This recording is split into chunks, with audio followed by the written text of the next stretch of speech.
Alors Nathalie, je suis coach consultante spécialisée en neurosciences motivationnelles. J'ai d'abord commencé par travailler dans la communication, à manager des équipes lorsque j'étais très jeune.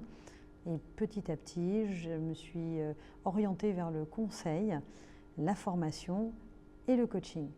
Alors il y a quelques projets qui ont forgé qui je suis aujourd'hui et comment je travaille aujourd'hui.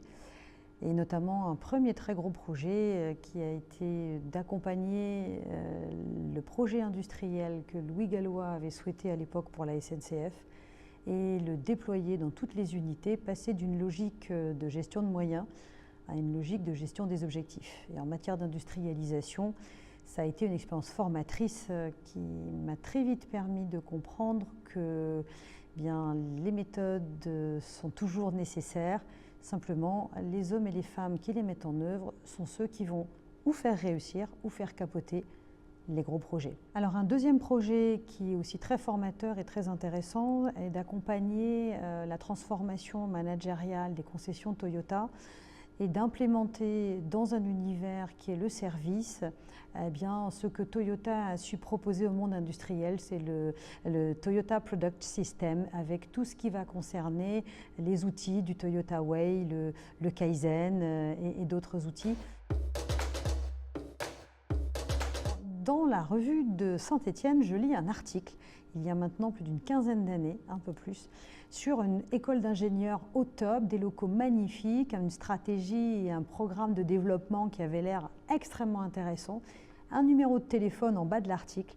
J'ai téléphoné et je me suis dit, j'ai envie d'aller dans cette école qui m'a l'air effectivement innovante, ouverte, pleine d'avenir. Et l'histoire m'aura donné raison puisque ça fait maintenant 15 ans que j'interviens pour cette école. Alors aujourd'hui, plus qu'une intervenante, ce que j'ai apporté, c'est probablement d'aller beaucoup plus loin sur les compétences comportementales que l'école n'était allée jusqu'à présent.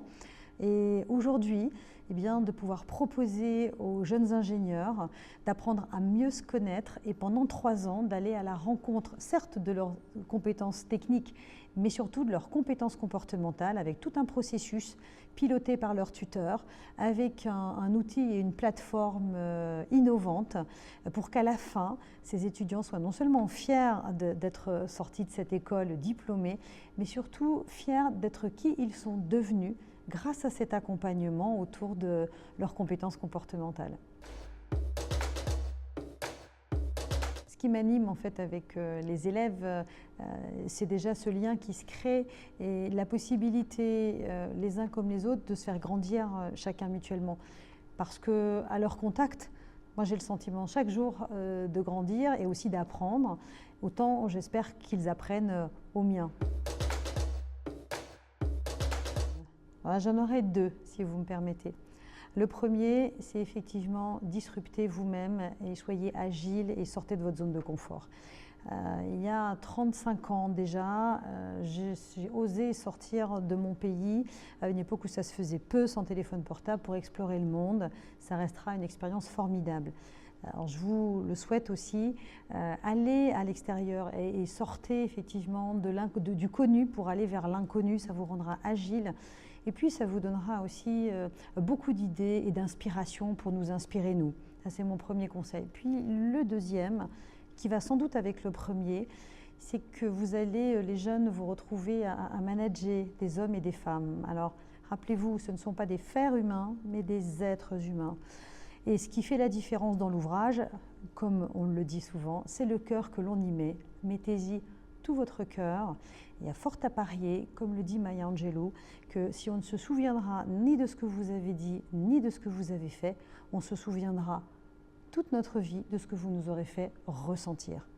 Donc mettez tout votre cœur à votre ouvrage.